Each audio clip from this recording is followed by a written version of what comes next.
We have no idea who the person is. We've not even been told if it's male or female, what race, anything. So we're looking at everybody and we're trying to figure out who has access to those programs that we're told are leaking out of that facility. We narrow it down. We figure it's probably an engineer, but it could be a secretary. It could be anybody. We slowly narrow it down, process of elimination. And so we start concentrating on them. And one of them was Chi Mak. Welcome to episode 379 of FBI Case File Review with Jerry Williams. I'm a retired agent on a mission to show you who the FBI is and what the FBI does through my books, my blog, and my podcast case reviews with former colleagues. Today, we get to speak to retired agent James Gaylord, who served in the FBI for 31 years. In part one of this two-part episode, he reviews his espionage investigation and the prosecution of Chi Mak, his family members and associates, as spies for the People's Republic of China. Chi was an engineer who immigrated from China and was employed with a U.S. company designing sensitive U.S. military and commercial technologies. Jim was assigned to investigate whether Chi was stealing U.S. Navy secrets from his employer. Jim shares evidence made public when this classified investigation became a criminal case. Jim worked this case with retired NCIS agent Gunnar Newquist. Together with the assistance of Jim's squad, they produced 6 convictions and long-term unprecedented sentences, making this case one of the most successful prosecutions of Chinese spies ever. Jim is the author of Chasing Chi, the FBI's groundbreaking pursuit of China's most prolific spy family. It's a fascinating spy thriller detailing Chi Mak's betrayal. Jim Gaylord's first assignment was to the Minneapolis Field Office's Organized Crime Squad. He was next detailed to the U.S. Army's Defense Language Institute in Monterey, California, to learn Vietnamese in preparation for his move to the Counterintelligence and Terrorism Squad at the Santa Ana Resident Agency out of the FBI's Los Angeles Field Office. During that assignment, Jim worked primarily within the Little Saigon district. In addition to being designated the case agent on the Chi Mak case, Jim conducted and supervised several other high-profile espionage investigations. During his last 6 years in the Bureau, he served as SARA 4's supervisor until he reached mandatory retirement. Jim and his squad members received the 2006 U.S. Attorney General's Distinguished Service Award, the 2010 U.S. Attorney's Executive Office Director's Award for Superior Performance, and the 2011 Naval Criminal Investigative Service, NCIS, Meritorious Unit Commendation, as well as other awards from the FBI. Jim and other squad members have been interviewed about the Chi Mak investigation for various magazine articles and television broadcasts, and he has delivered hundreds of case briefings to academic, governmental, and professional organizations around the world. Now, before we get to the case review, I want to remind you that my books make great holiday gifts. I also want you to check your inboxes on Thursday the 4th for my December email to Reader Team members. I show off the newest additions to my weird obsession of collecting unconventional Santas. Who wouldn't want to see a Chucky doll wearing a blood-soaked Santa hat? Wishing you happy holidays. I also review the Netflix series The Beast in Me, which I was surprised to see prominently features the FBI. In your podcast app's description of this episode, there's a link to where you can join my reader team, buy me a cup of coffee, and visit my website, jerrywilliams.com, to check out this episode's show notes. Thank you for your support. Now here's the show. I want to welcome my guest, retired agent Jim Gaylord. Hey, Jim, how are you? Hey, Jerry. I'm great, thanks. And I'm looking forward to our talk. Yeah, so am I. Before we get started, because this is a fascinating case that you were able to recount in your book, Chasing Chi, which is all about espionage and betrayal and, the FBI's victory in hunting down Chi Mak and his spy ring. So Congratulations on that book. We'll talk a lot more about it at the end of the case review. Thank you, Jerry. You know, we don't get to hear a lot about counterintelligence investigations that affect national security. And this one we did. So before we talk about the case, if you could explain to us what's the difference between the cases that you worked during your career and a criminal case? Well, first thing off is all the cases I worked in counterintelligence were all classified, at least secret, which means we can't share that with friends, family, and not even fellow agents who are on criminal squads. So sometimes I think the criminal squads don't really understand what we're doing, or maybe assume that hearing nothing means nothing's being done. Most of the cases I worked in my career still can't be talked about. But because this one went to trial, that meant we had to declassify a lot of our techniques, a lot of the evidence we collected in order to present them at trial. Once they're a matter of court record, they can be talked about. And so that's why I love the opportunity to write this book, is I could talk all about the coverages, all about the covert entries, everything that people don't normally hear about. And that's because, again, it became a matter of public record in the trial.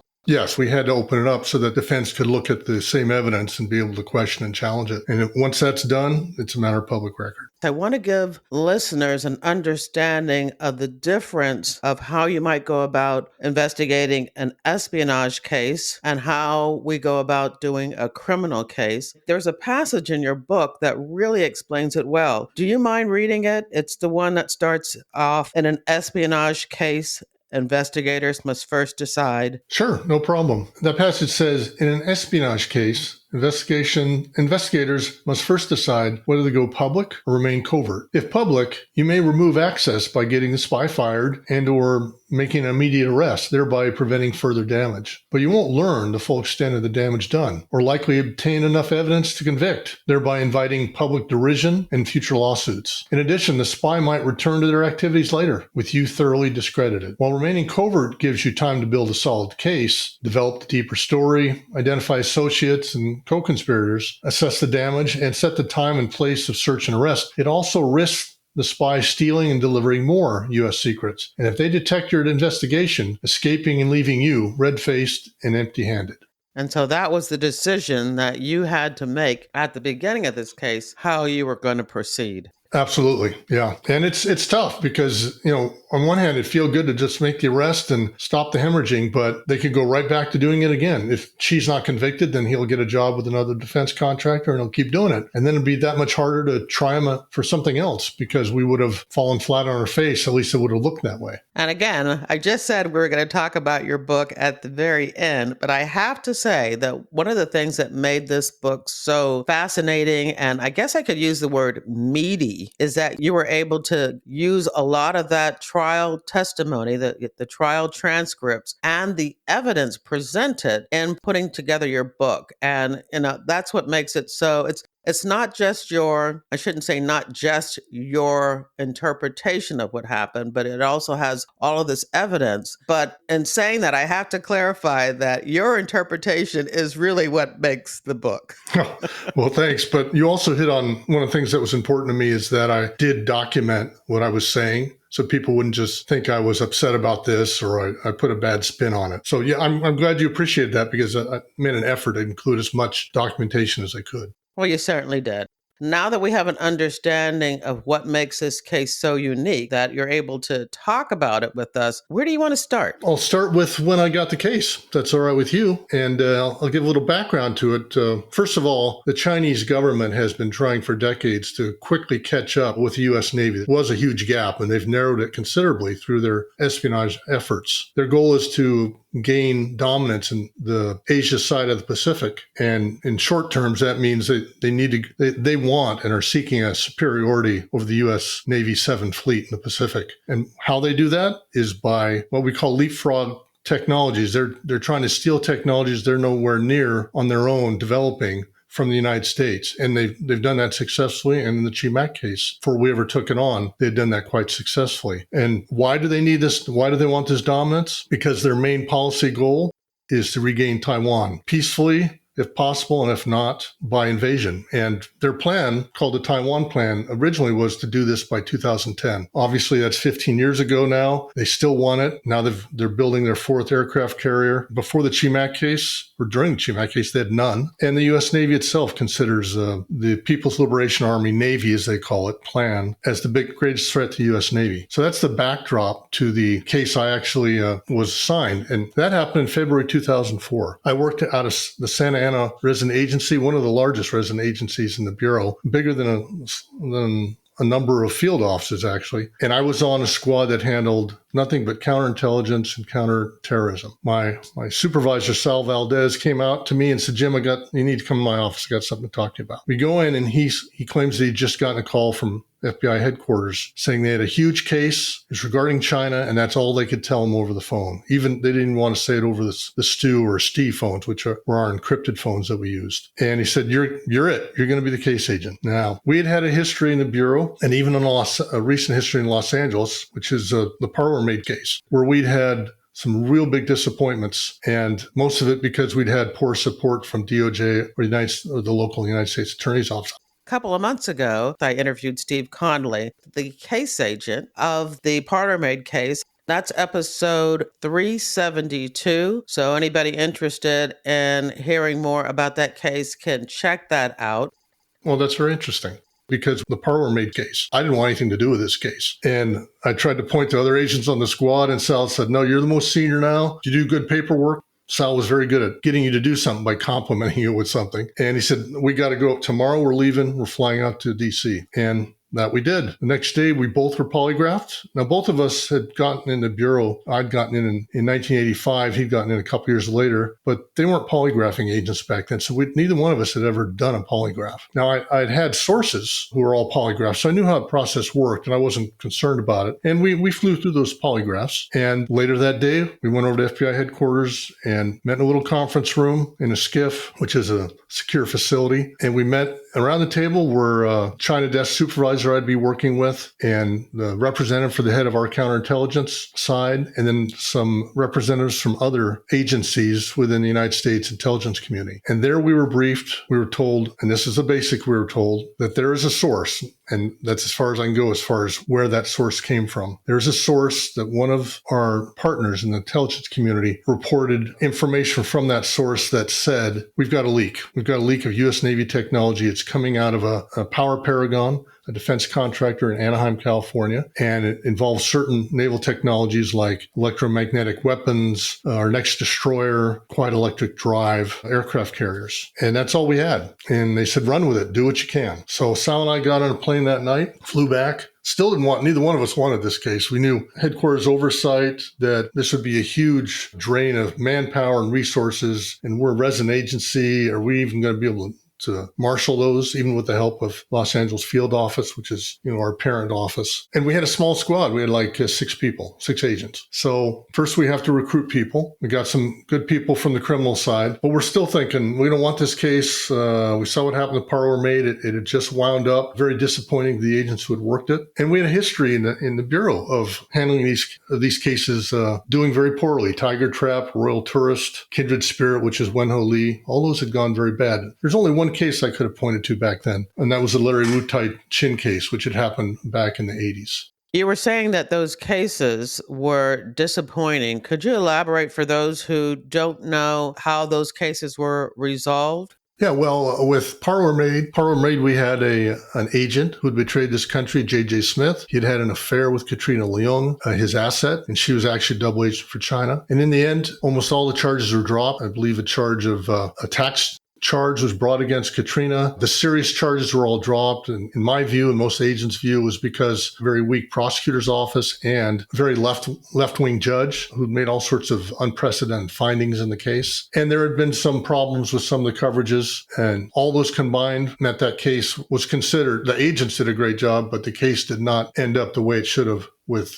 hard convictions and hard time for both of them. The other one's Tiger Trap, Royal Tourist, San Francisco and Los Angeles United States Attorney's offices either declined prosecution, or there's so much infighting that serious charges weren't brought, or plea bargains were cut very early for very little time. Kindred Spirit failed completely. It had a bad start. It had a start from the U.S. Energy. There were all these case agents rotated through. I think there was like 8 of them that went through there. And having been on a big case now myself, I realized too much is lost. Each time a case agent leaves and another one comes, too much institutional knowledge is lost.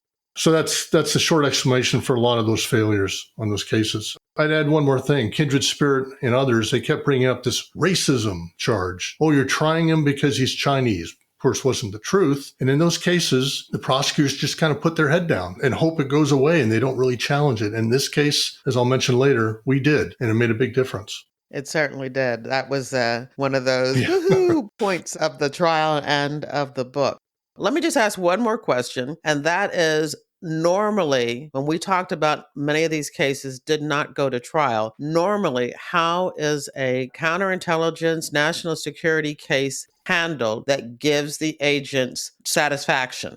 That's a great question. I don't think I've heard it phrased that way before, but basically it's rare to be able to take anybody to court because oftentimes the evidence we have was gained through a very sensitive source. For instance, this case was started by a very sensitive source, but thankfully we didn't have to ask for any more reporting. We could take it from there. But oftentimes you can't use the evidence you've gathered because it would reveal the source, whether it's a person or it's a technique or electrical device or what have you. And so the best we can hope for is either find them on another crime and charge them and try to turn them, try to use that as leverage, or we can try to get them, if they're not citizens, we can try to get them deported. If they're an official in the United States, we'll have them PG&E'd, but normally it doesn't go to court. That's extremely rare. I only took one, or actually 2, one after Chi Mak, 3, forgot the other one. I took 3 cases, but all of them were Chi Mak or after, and I was in the Bureau for almost 32 years. Most of that was just trying to neutralize their effectiveness. Sometimes you can go out and talk to people around them and kind of give them an idea of what this person's really about, and therefore isolate them so that they no longer have access to the information that they need to report on or the influence that they're trying to use against others. All right, we have to be careful about acronyms. So P&G, if you want to explain to people what that means. P&G means persona non grata. I mean, our government tells the other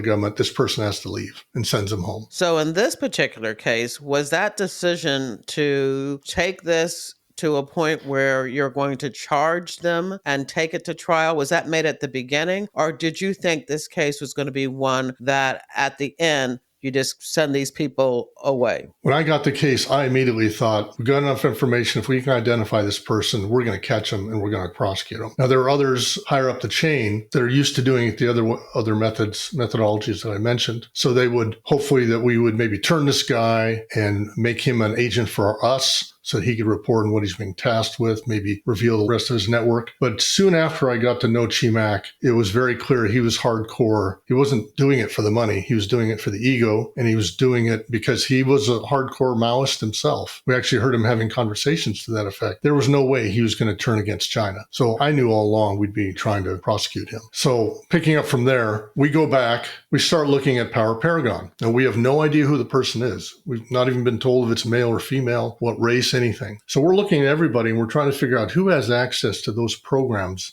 that we're told are leaking out of that facility. We narrow it down. We figure it's probably an engineer, but it could be a secretary. It could be anybody. We slowly narrow it down, rule out process of elimination, and we come on just a few names. And so we start concentrating on them, and one of them was Chi Mak. Once we had that small group of names, we looked at who was native born and who wasn't, and if they're naturalized U.S. citizen, which they all had to be because they had the clearances. We looked at their files. Chi Mak came in 1978, became a citizen in 85, got his secret clearance in 96, and was considered a model employee there at Power Paragon. But he wasn't at home and he wasn't at work. We couldn't figure out why, and then we found out why. He was in China. He and his wife, Rebecca, were in China at the very moment that we opened our investigation. We opened our full investigation in February 2004. Rebecca, the wife, was like her husband, an electrical engineer. And she, as it turns out, couldn't hold down a job, had a very difficult personality. Her English wasn't the greatest. They didn't have any children. And together they lived in this very small 700 square foot home. They'd never done anything to improve it. It was kind of the ugly stepchild of the neighborhood as far as housing goes. So when we figured out they were in China, we figured out when they were coming back. And from then on, we had 24/7 surveillance on Chi Mak. And quickly we were able to rule out the other 2 or 3 candidates to be the spy and narrowed it in on Chi Mak. And what's interesting is while we're waiting for them to come back from China, I ran a check of our database system in the FBI, and I found a lead from San Francisco office, and it reported partial conversation engaged in between some Chinese officials. And in that conversation was a Director Zhao. Director Zhao mentioned that he had a niece, identified her by her Mandarin name, which was Zhao Laiwa, and her husband, who was Mai Daizi. According to him, they were down in Southern California doing that special work,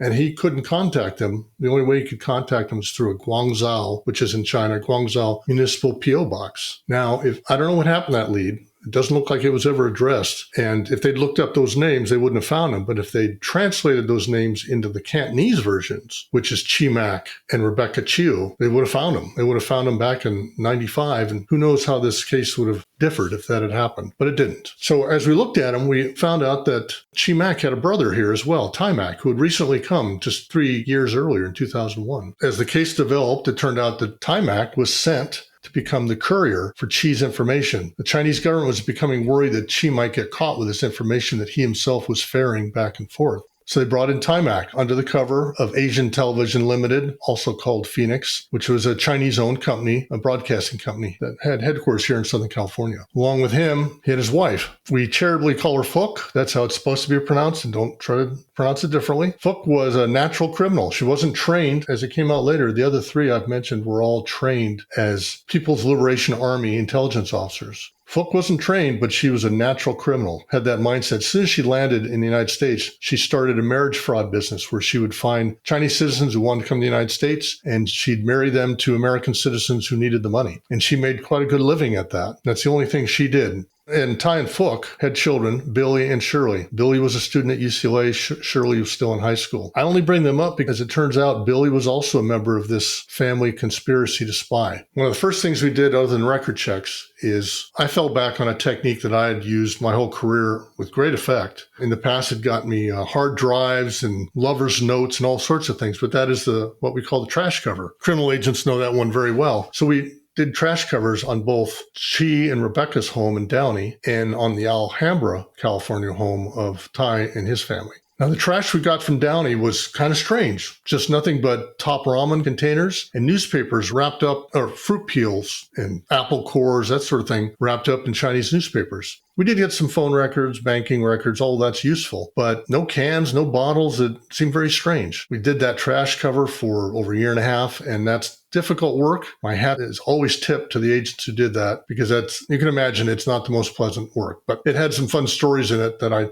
tell in the book as funny episodes that happened. With Alhambra's trash cover, right away, we got one thing that seemed okay. It didn't seem out of the ordinary. It was a quotation that was sent by Ty and apparently a side company had, audio-video company. And it was sent back to a guy in Hong Kong. It was sent back to the Pofat company and Mr. Lei Pofat. It was sent in February 2004, and it gave a quote of over $17,000 for audio-video equipment. We didn't think much of it, and we set it aside. Turns out that was a big piece of evidence because that Lei Pofat is actually turned out to be Pu Pei Liang, which is the handler for this whole spy ring. He sent an invoice to his handler? He sent an invoice to his handler, yes. And of course, that's why we didn't suspect it. It didn't pass on any information. As it turned out, though, he was saying, you guys owe me a lot of money. And he had just done another task for them. It was basically reminding them that you haven't paid me yet. That's what it turned out to be, but we didn't know that at the time. That's bold. Bold, and he was frustrated. And as I might mention later, Ty was only one that I halfway respected because he actually cared about his family a lot. The rest of them were, Phuc was Phuc, and the others were just ideological. And Ty was doing this because his brother asked him to and his country asked him to, but he didn't want to do it. That trash was very interesting from Alhambra. The other thing we had to set up, we knew that eventually we're going to have to go into that house because the trash hasn't given us enough. We had gone up on their phones, but there was nothing spectacular being said on the phones as well. We're going to have to look in that house. But we're not going to be able to do a criminal search for obvious reasons. And they tipped off and we wouldn't have them. So this is going to be a covert operation. This is one of the things I like about us being able to tell this story because normally we can't. But all this came out and was released to defense for the trial. The covert entry is very different and a lot less effective than a criminal search because you're searching a place you don't want anybody to know you were in. And so you can't leave any trace you were in. And sometimes that means you can't look everywhere you want to look at the time. Before you continue, you gave a definition of a covert search in your book, and I was hoping you could read that. Sure. So in the book, I say a covert search can never be as thorough as a criminal one, since it requires everything be left as originally found. Absolute stealth is paramount, leaving no sign we were ever there. This means some things can't be searched then, or sometimes ever, to protect our secret. That requires patience, discipline, and hard decisions.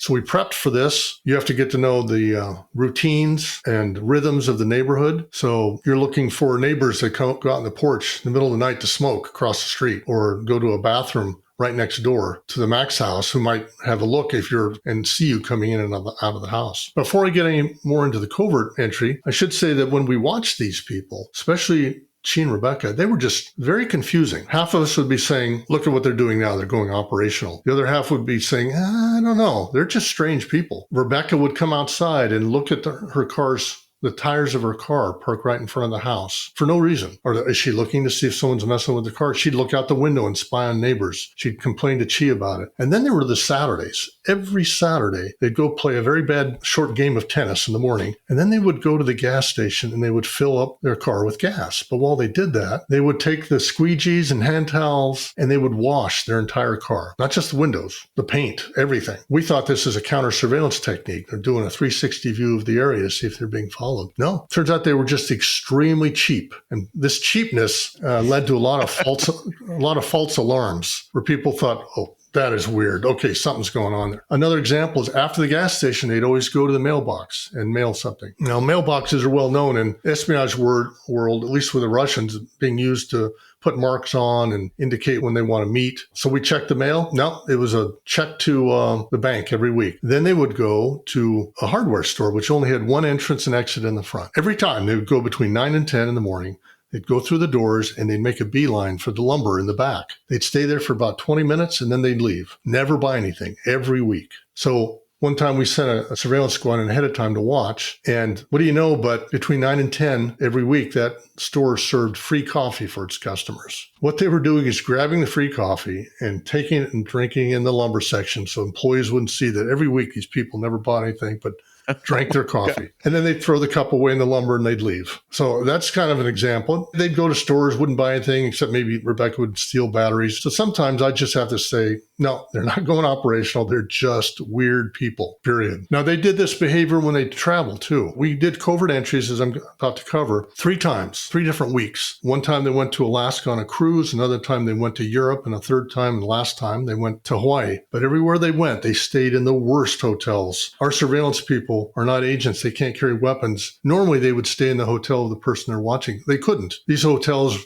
had pimps and prostitutes and drug dealers, and they just wouldn't be safe staying in these hotels. So again, strange behavior, but in the end had an explanation. But Rebecca and Chi were fine with staying in these places. They were. Yeah, that's cheap. That's cheap. They were fortunate they were never jumped anywhere, but of course if they had been, maybe we would have jumped in to help them. I don't know. I want to give a shout out to our surveillance people. We call them the SSGs, and they're used mostly for terrorism and counterintelligence, and they are the best. They don't look like agents. You'd never know looking at them who they are. Whereas, I have to admit, Jerry, most of us, we have kind of a sameness look to us. And so although agents can be good at surveillance, and I certainly thought I was, these people were a notch higher. They were never, for 2 years, they were following these people 24/7 and were never made. They did a great job. So the covert entries I mentioned, I'll go back to, we actually have experts back at Quantico area in doing these covert entries, and they travel around the country for different cases. So they came out and took a look at our case. Our surveillance people, our static surveillance people, those people who watch the monitors and all the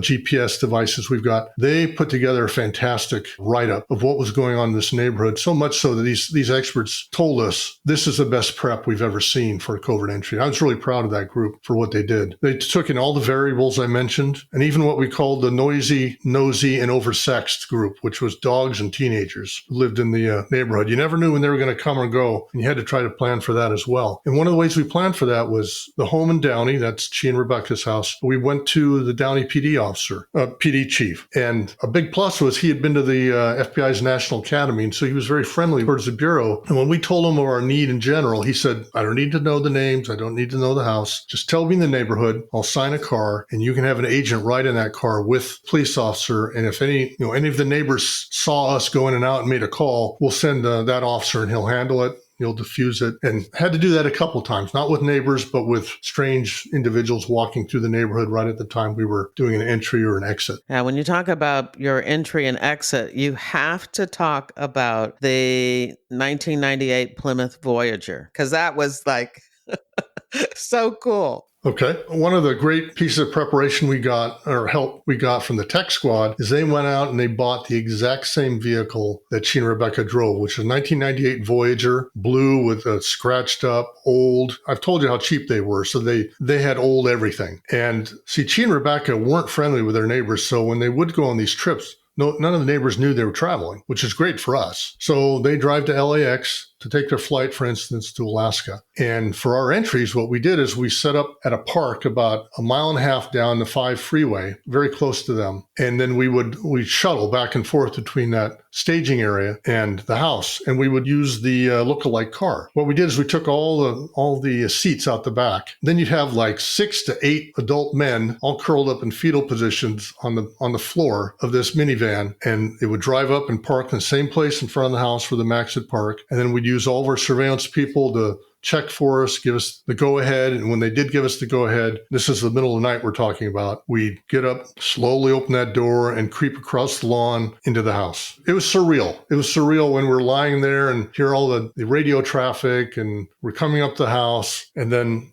give the go-ahead. And once you get in the house, remember, it's covert, so you can't turn on lights. This is in the summertime. It's hot in there. You can't turn on the air conditioning, can't open any windows, can't close the curtains, can't do anything that would look suspicious. And we used special flashlights that had a red cover on them and had to keep that beam down below the windows as we snuck around looking through the house. But as far as the car, all the neighbors saw was what they thought was the, Chi Mak's car out in front of his house. Yes, as normal. And if they saw it drive away, well, that just means Chi and Rebecca drove away because they didn't know they were out of town. They drove back again. We'd wait to make sure, look at the windows, make sure nobody's looking out, and then we'd go back in the house again. So, like I said, we staged at a park nearby that the police gave it to us. It was fenced. It had a bathroom, which is real important if you're going to spend all night there, and had our own command vehicle there so we could actually watch we had pole cameras up, I didn't mention, but we had pole cameras up of the house so we could always see Chi and Rebecca come and go. So we had pole cameras also watching the area. It went really well. On these covert searches, I had 2 what I call Get Smart moments for anybody who used to love watching the old Get Smart, Maxwell Smart, Agent 86.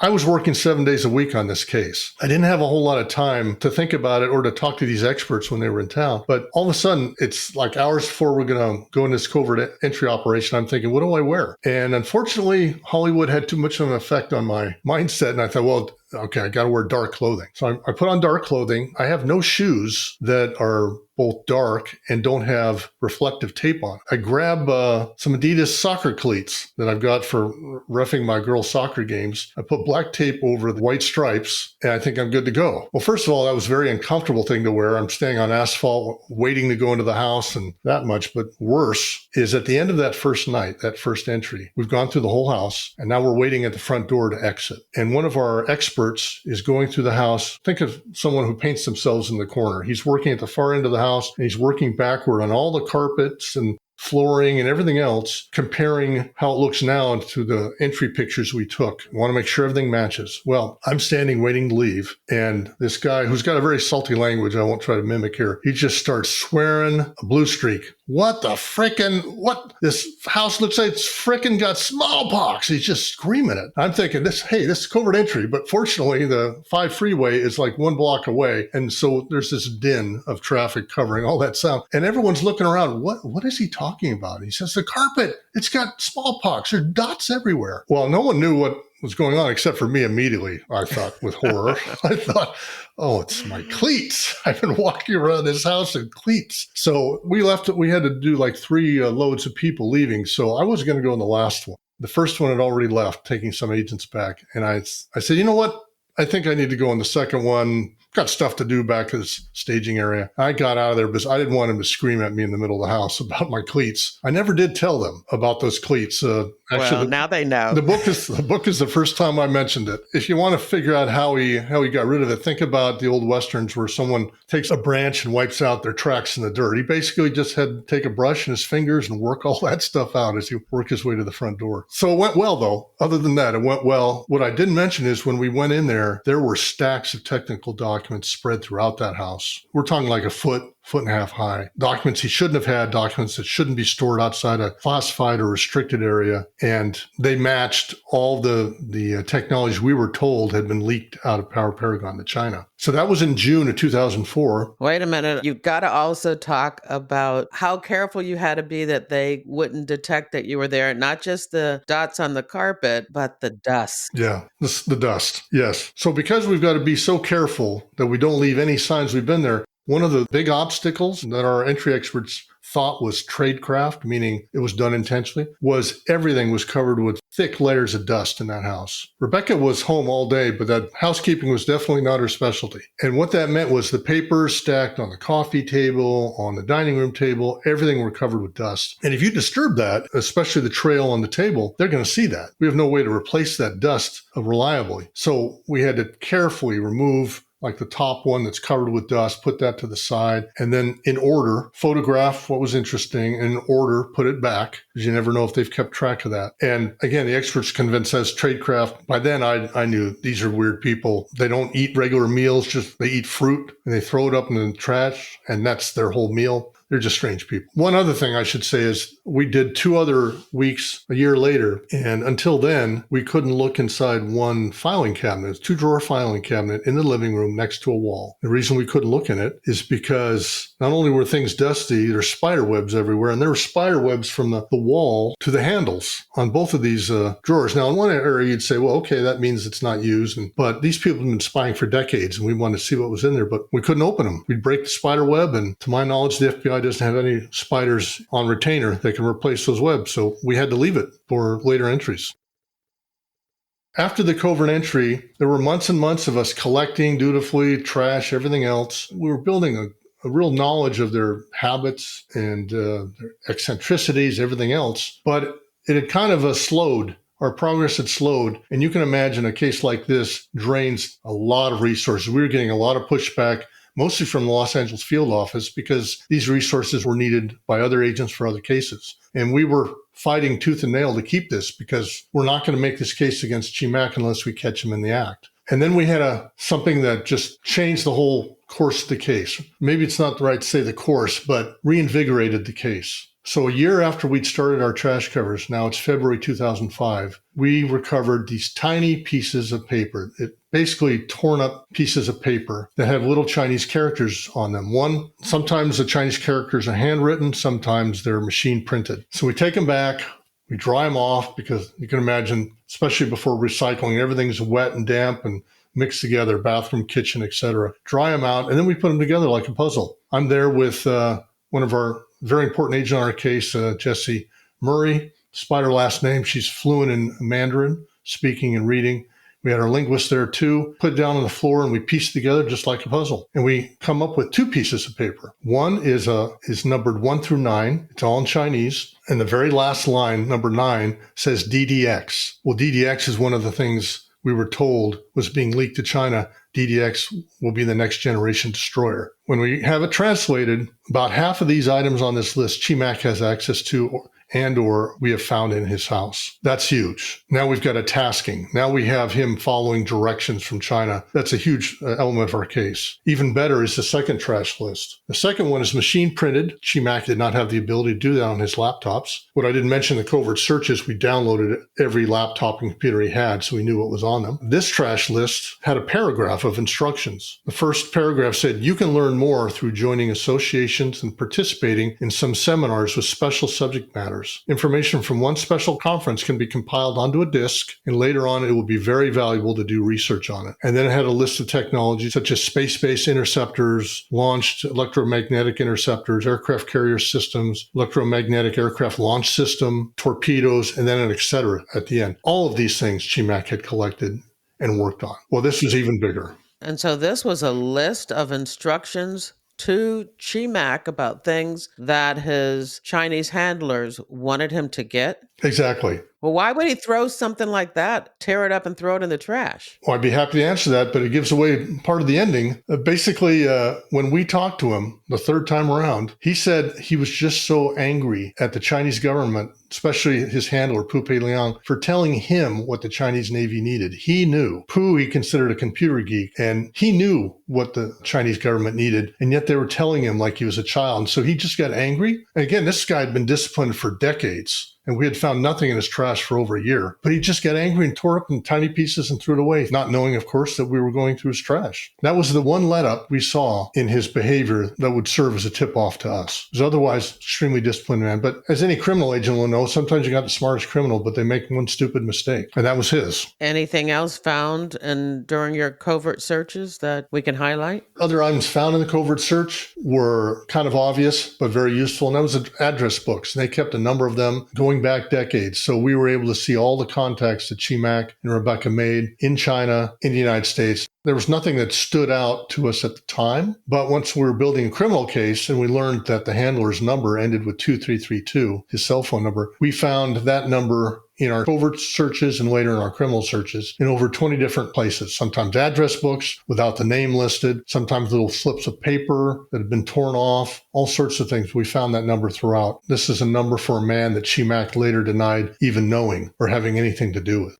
I mentioned the first covert search. We did 2 more covert searches, one time when they went to Europe. And when they went to Europe, there was a multi-agency team that worked on surveilling them there. So they weren't as experienced with Chi and Rebecca. So they were a little quicker to pull the trigger and say intelligence activity when Chi and Rebecca did their same weird stuff, never eating at restaurants, buying no souvenirs, only eating at street vendors outside standing because what tightwads they were. They would also go into a store, not buy anything, and leave through the back exit that wasn't so obvious. There was one thing that stood out in my mind, too, is that's intel activity. And that is they noticed Chi and Rebecca taking photographs underneath park benches and in the corners of railway stations and under their stairways. And best we could make of it, and what most people believed, was they were taking photographs of future dead drop spaces that the Chinese government could use with either them or other agents. Then the last time we went in, the last week we went in, was when they took a trip to Hawaii. They went to the Big Island where the volcanoes are and drove around that island, staying in the same sort of dangerous hotels. And while they were doing that, we were installing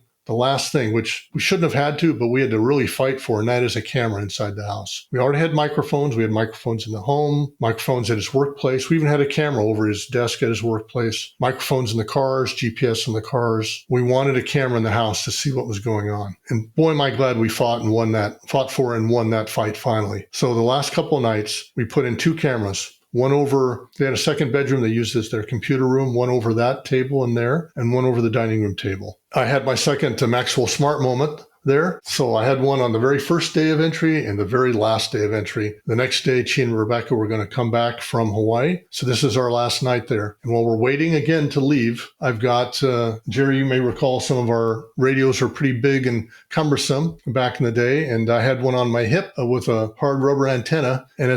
And again, we got like 9 guys jammed in this tiny little area in front of the front door waiting to leave. And I turn around and the antenna on my radio goes through the very brittle, dry, old lampshade next to the couch, punching a hole right through it. And I'm thinking like Maxwell Smart used to lick his fingers and apply a spittle to try to fix whatever he screwed up. Not going to work. Can't fix this. Can't replace it. It's too late. No one else sees it. I just kind of slowly turn the shade around so the hole is facing the wall. And I pray that Rebecca and Chi don't notice it, or at least maybe figure it's each other and blame each other for making the hole. And I once again leave with my tail between my legs.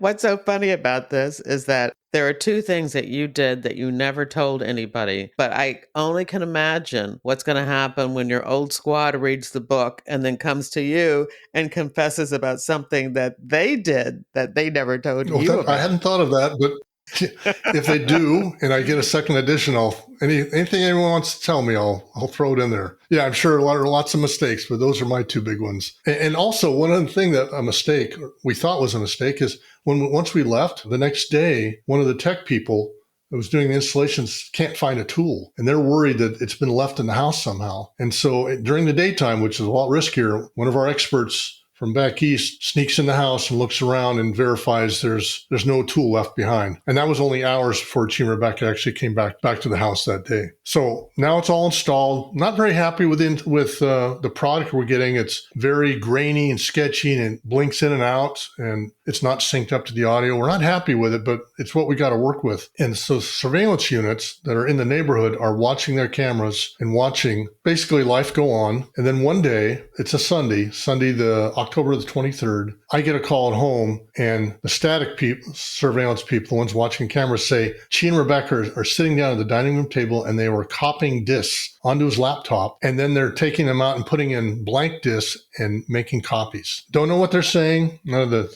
static people spoke Chinese, but this looks big. So I call the squad. I say, we got an early morning Monday meeting. We've got to figure out what's going on here. We meet Monday morning. Turns out we're like 2 weeks behind in translations. Our linguists were the best. We had about 4. They were still being assigned other work, which is frustrating to me, but they were doing the best they could. They were about 2 weeks behind of translating all the phone calls from both Mac households and their teenagers and everything, and all the microphone cuts. And so I said, okay, let's start yesterday, Sunday. We need that translated first, and then half of you work forward from that and half of you work backwards. We need to know the context of what just went on. I called headquarters. By that time, the desk supervisor was Sandy Cable, great guy. Before that was Randy Coleman, 2 of the best guys I ever worked with at headquarters. They were both fantastic. I told Sandy. Sandy says, okay, do what you can to figure out what the context is. We'll meet tomorrow morning on video teleconference. I'll bring Navy guys. And up to then, I've been remiss.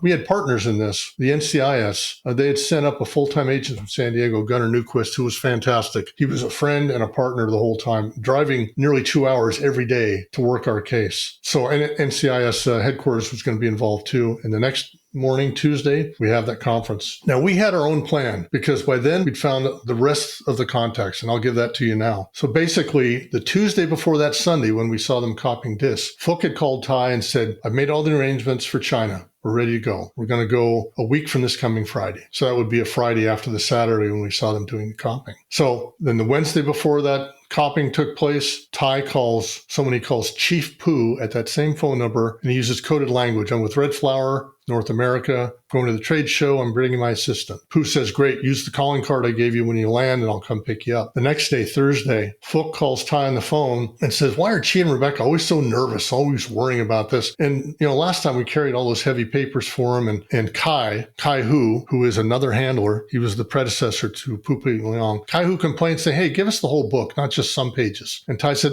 you know what? Let's not worry about it. We don't have to carry that heavy stuff anymore. Remember, Pooh gave us that laptop that Billy uses. We're going to use that to encrypt the information onto disks, and all we have to carry are disks. Wow. I should have reminded everybody that, remember, that one tasking list that was torn up in the trash told Chi to collect everything on disks. For now on, use disks to send information. So it's a perfect match with what we expected to happen. Let me ask you one question before you continue. You've talked about the electronic surveillance that you have at Chi and Rebecca's. What is going on at Ty and Fook's house? Do you also have cameras and devices in their space? A great question. We had a pole camera out front to watch their house, but the house was never empty.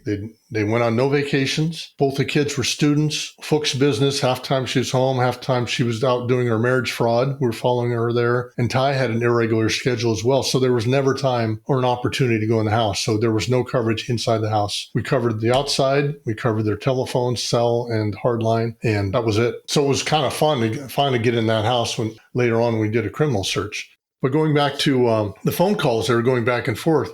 So Fook and Ty talked to each other on Thursday, and Ty says, hey, he's got his duties. We've got ours. Let's not worry about it. Very next day, Ty calls Chi, says, hey, brother, I'm going to Guangzhou. And Chi says, oh, that's great. Are there any typhoons? Now, nobody ever asked me when I'm traveling the East Coast, where are you going? Is there a hurricane? Like that's when I wouldn't go. So he's told, Ty says, no typhoon. And she says, great. Okay, well, let's meet for lunch on Sunday, and I've got something to give you.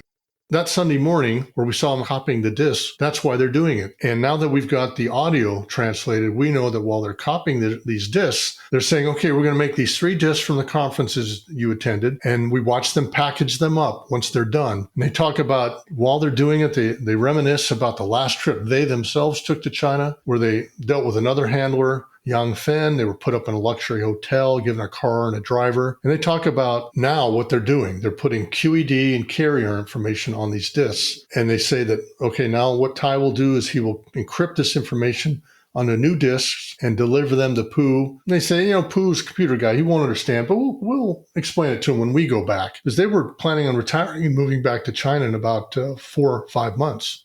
And they said, you know what? If you stop by customs won't know a thing. They won't even know what's on the disk. And then we watched, after they package it, our surveillance unit watched them drive up to Alhambra, where Ty's house is, and deliver the package with the disc in it. So now we got a good picture of what happened Sunday. Monday afternoon, we hear Ty calls his son Billy and says, hey, Billy, on your way home from UCLA, can you buy some CDRs, some discs that are recordable? I've got some work to do. Billy says, yes. Later that day, Chi calls Ty and says, have you got everything ready yet? Everything all set? And he's told, not yet. It's not ready yet. So Tuesday, Billy calls Ty and he says, at work, and Billy's at home. He said, hey, Dad, I need one of those diskettes that you've got to do your work. Those are little diskettes like floppy disks that are encryption keys that have to be put in the laptop before any encryption can be done. So Ty says, go to my bedside table. You can find it in an envelope there. Billy finds it. He gets going.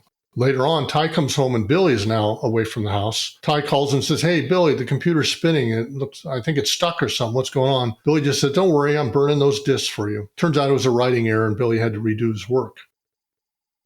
So on the FBI side of this, by now we've had our meeting. We wanted to do what we considered a cleaner operation. We were going to arrest Ty and Fook that Friday for marriage fraud. She had been doing a lot of marriage fraud. She had actually voiced concerns that she might get arrested for this, because her colleagues were getting arrested. And we had tons of evidence. I didn't mention one of the things we recovered from the trash cover on Alhambra were all these contracts she'd signed with all of her clients to illegally, get them married into the United States past our INS. So that would be perfect. But headquarters disagreed because basically the Navy told them we want arrests for stealing of QED information. And so we had a matter of a couple of days to write up everything, get enough agents to do multiple searches and multiple arrests. A lot of these agents aren't going to have any CI experience. We thought it was a recipe for disaster and we fought it. But by Wednesday morning, I got a call from headquarters saying, you will do this or we'll replace you and your team, which I knew would kill the case. That there's no way this case would survive as others did it.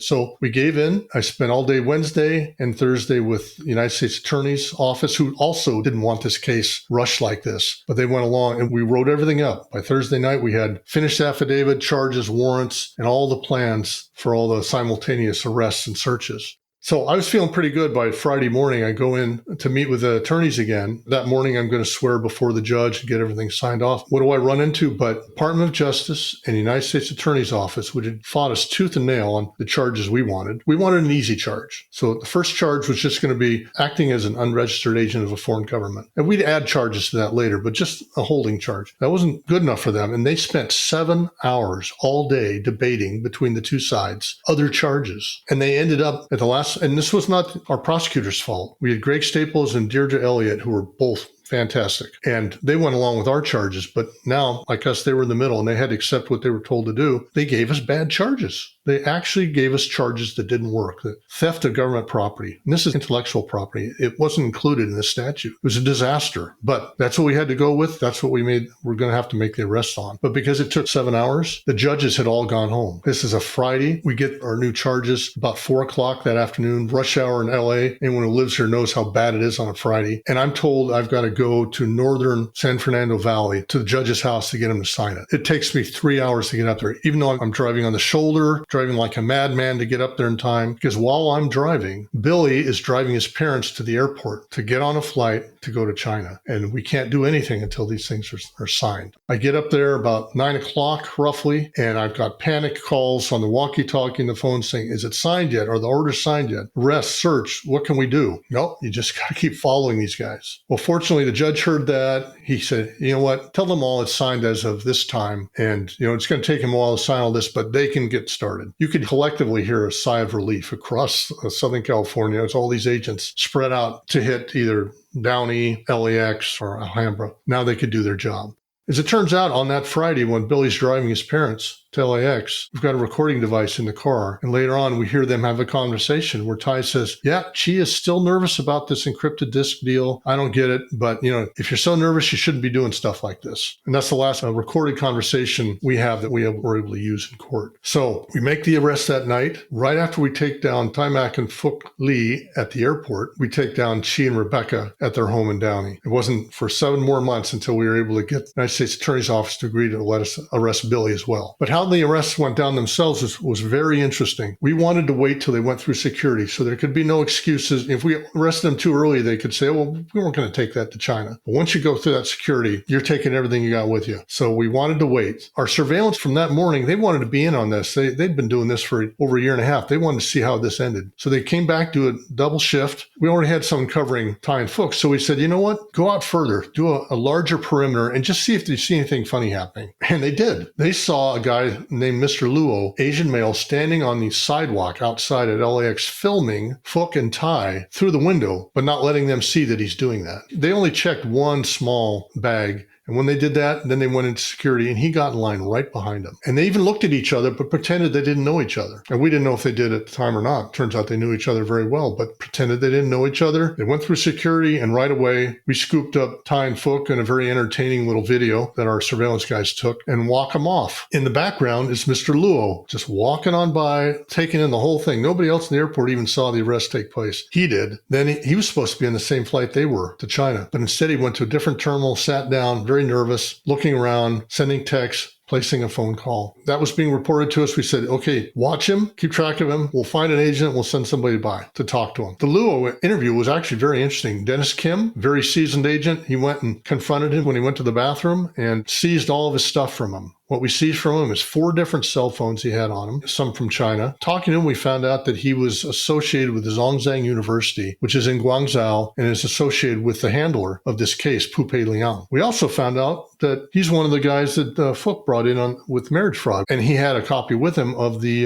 marriage contract they'd signed together, and eventually would end up paying her about $30,000 for her services. He already had a wife in China, but he had to have a fake wife in the United States in order to come here. And he had this document, this contract on his person at the airport? He did. He had a lot of different documents. His fake employer, he had worked as a medical technician, supposedly, but he had a copy of that contract with him as well. Yes. He was basically assigned to watch them. We figured out that he was a surveillance agent for China, and he'd been sent there to watch them at a distance and see if they'd been compromised. He was supposed to spot our surveillance spotted him. Either that or that maybe we'd turned them and they were working for us and we do them a favor and escort them around security or something. Something I would never do, but I know some agents might have tried to do him a favor. So he was looking for signs of compromise. He wasn't thinking he was going to ever be a subject of anything. Now, we also seized his video camera, and sure enough, not only had videotaped Phuc and Ty there at the airport, but he'd videotaped other Chinese delegations from Zhongzhang that had visited MIT and Harvard, University of Minnesota. Now, prosecutor's office wouldn't let us hold him, wouldn't let us arrest him. So after we seized all of his items, we had to let him go. He jumped on that flight to China and never came back. At one point, he actually asked for his stuff back. We told him he could have his stuff back after we copied it, of course, but he'd have to come and sign for it, have to come back to the United States. Of course, he didn't do that. As soon as he did, we would have arrested him, and he knew that. That's like a little bonus. Yes. I always called it frosting. I think a chapter refers to it as frosting on the cake because exactly. We weren't expecting that, but we'd take it. Meanwhile, we took Phuc and Ty aside into some rooms at LAX and we interviewed them. Now, I'll get into what they said. It was mostly lies. We interviewed Ty and Phuc. They lied. They did ridiculous, silly lies. Ty denied having a brother in the United States, Chi, and Phuc just lied. What's interesting is if you get the same lie from everybody, then as Greg Staples, the prosecutor, said, you can show a conspiracy. And all of them, we asked Rebecca, Ty, Phuc, Billy, the son, and Shirley, the daughter, about the discs. Now, Shirley was a party girl, was not much involved, and had the mouth of a sailor. So first thing out of her mouth when we told her, our agents told her we're going to search her car. She was at her third party that night when we stopped her. She said, "I shoot you," to the agent. Now, if it were me, I would have arrested her right there and made her spend the weekend in jail. But they were nice. They said, it's a crime to threaten a federal agent. And then she took it back, gave over the keys, and that was that. But the other 5 people, when they were asked about, well, why did Ty and Fook have this disc. They all said the same lie. Someone would say, well, I don't know anything about a disc, but if he had it, it was to play music. Billy said, I made that so he could listen to music. Fook said the same thing, so did Rebecca. Well, the problem with that is Ty had brought nothing with him to listen to this disc. He didn't have a laptop, he didn't have a CD player, he had nothing. Both the story didn't make sense, and the same lie by everybody in different rooms demonstrated the conspiracy. I actually got to Chi's interview about 20 minutes late because I'd had to drive up to the judge's house, get the thing signed. So it was supposed to be Gunnar and myself, Gunnar Newquist from NCIS, to interview Chi. And Gunnar, we were a good team, and he was a very good interviewer. So I didn't want Chi to get anxious or upset with having to wait. He had waived his right to an attorney, as had Rebecca. So I told Gunnar, get started, schmooze him like you always do with everybody. Gunnar, everyone likes Gunnar, and just talk to him and fill time till I get there. Well, Gunnar did a great job, put Chi at ease. Started talking to him about, hey, we know you've done a lot of great work for the Navy. Appreciate that. And finally, I got there. I let Gunnar continue. He had a great rapport built, and he did most of the interview that night. The interview went about 3.5 hours. So we didn't get done till past 3 o'clock in the morning. And we only stopped because the lawyers told us to. We didn't want to, and Chi didn't want to.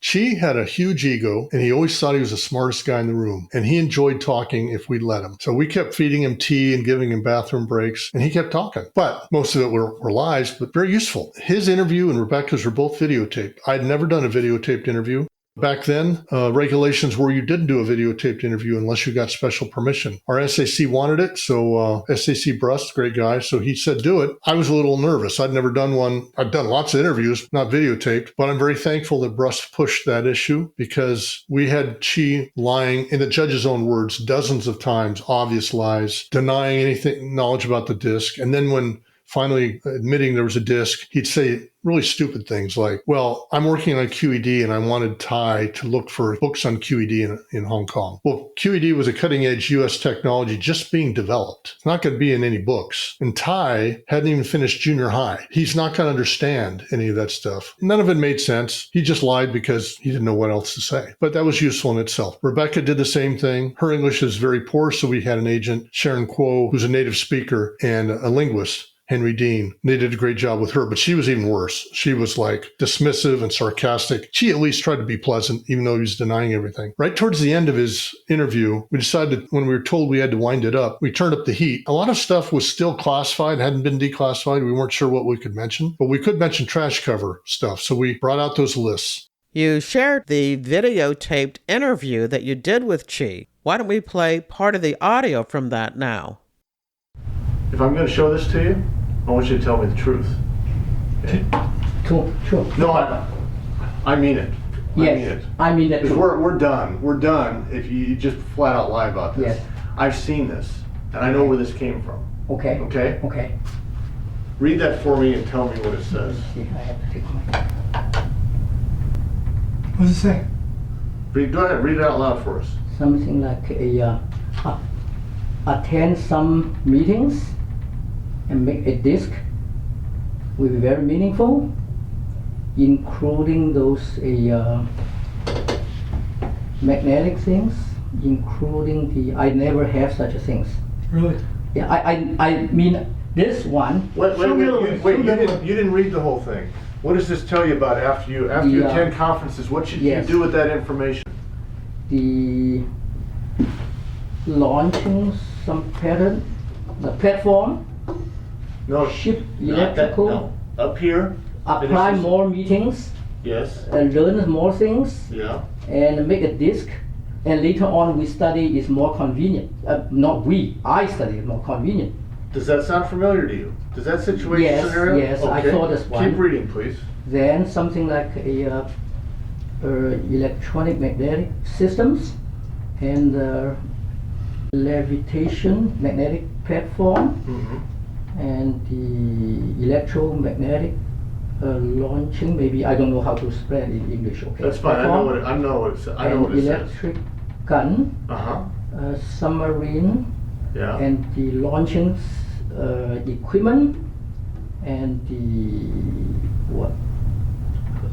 carrier, electronic equipment, and the handbook. Mm-hmm. Electronic type and the model number, something like this. and including, I don't know what's a TR tube, electromagnetic shield for protection. That's all. I pulled this out of your trash and I put it together. This came out of your trash. What is my trash? Don't ask me like Yes. it didn't. Yes, Because what I is saw it. I did it.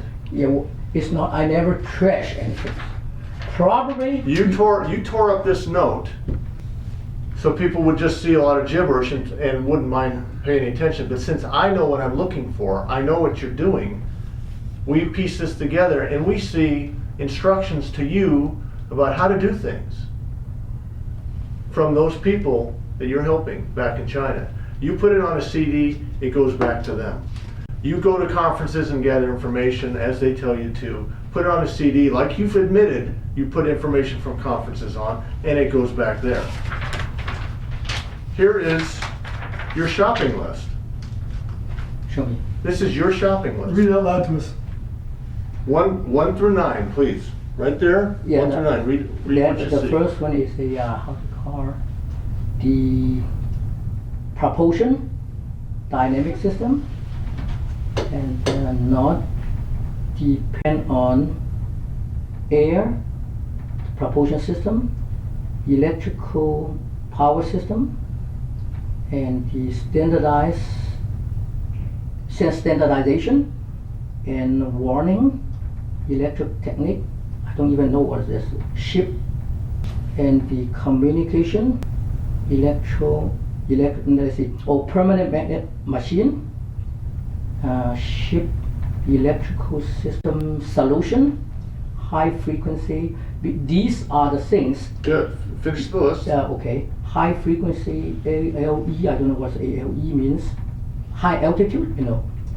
High frequency automatic linking, and the satellite communication VHP or UHF and EHF, the communication, and something like a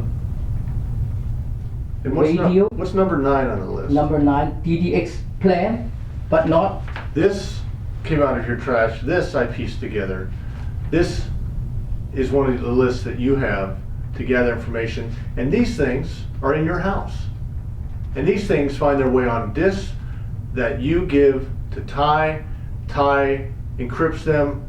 I believe Ty encrypts them. He blames you for encrypting them. Either way, it doesn't matter to me. And then they go to China. They go to Hong Kong, they go to Guangzhou, and then they go to Beijing. No, I don't know that. How do you explain these lists? Okay, you're right. Okay, I don't think. Okay. Don't say they don't exist. Tell me why these came out of your trash Okay. and what they mean. And you All wrote right. them. No, you want to try my writing? Tell me, what happened? Explain it. Explain I did not. Okay, I explain to you. When we read many meetings, many magazines, we know the new technology, including my company's Who's technology. we? Who's we? Myself. Okay, you. Or our company. You. So yeah, both. Well, your I- company isn't No, Chinese. but in so fact- you. Oh, of course, I can write something That's Chinese typed. too. Now, That's not- that's a typed Chinese script. You do not have that on your computer. no, I don't have. So where did it come from? Paragon doesn't have that. That I have. Yes, true. You have got to tell us the truth now. Mhm. He lied to us. Again, obvious. Couldn't explain how he had the lists, what the reason for the lists were, how he had a list that he had made them. He couldn't explain how he printed off a list typed in Chinese. So he didn't get very far. But the important thing was he had waived his rights, and we didn't want to press him to the point where he would say, okay, I'm done. I want a lawyer. So we ended it, and he was disappointed. It's kind of like that saying, always leaving wanting more. He wanted to keep talking. We ended it saying, you're just lying to us, and it's insulting, and we're just going to stop for now. So the next day, that meant we could go back and try him again. We did, but as I've learned, our training tells us, if you let them lie to you a second time after you've called them on it, then they're just going to lose respect for you. So Gunnar and I talked to him for like 10 minutes in the jail cell in Santa Ana, and he just repeated the same lies. And we said, okay, well, we're not going to get anywhere with this. And we left. And that's the end of part 1 of this 2-part case review. In your podcast app's description of this episode, there's a link to the show notes at jerrywilliams.com, where you'll find a photo of Jim Gaylord and links to case-related images and news articles about Chi Mak and China's family of spies, along with a link to where you can purchase Jim's book, Chasing Chi, the FBI's groundbreaking pursuit of China's most prolific spy family. There are also links to FBI Case Review Episode 372 with retired agent Steve Conley about the Parlor-Maid case, and Episode 79 with retired agent Joe Wolfinger about the John Walker family spy ring. I hope you enjoyed the interview and that you'll share it with your friends, family, and associates. You can show me just how much you liked it by buying me a coffee. There's a link in your podcast app's description of this episode, or you can visit jerrywilliams.com and tap on the little coffee cup icon in the bottom right-hand corner of my website. Don't forget to follow FBI Retired Case File Review on your favorite podcast app. Now, this podcast is all about true crime, but if you're also interested in crime fiction, once a month via my reader team email, I keep you up to date on the FBI and books, TV, and movies. When you join my reader team, you get access to my FBI reading resource, a colorful list of more than 70 books about the FBI written by FBI agents who have been guests on this podcast. There's nonfiction, crime fiction, true crime, and memoirs. You'll also get my FBI reality checklist, where I debunk 20 cliches about the FBI and receive news about what I'm up to and about my FBI nonfiction and crime fiction books. I want to thank you for listening to the very end. I hope you come back for another episode of FBI Retired Case File Review with Jerry Williams. Thank you.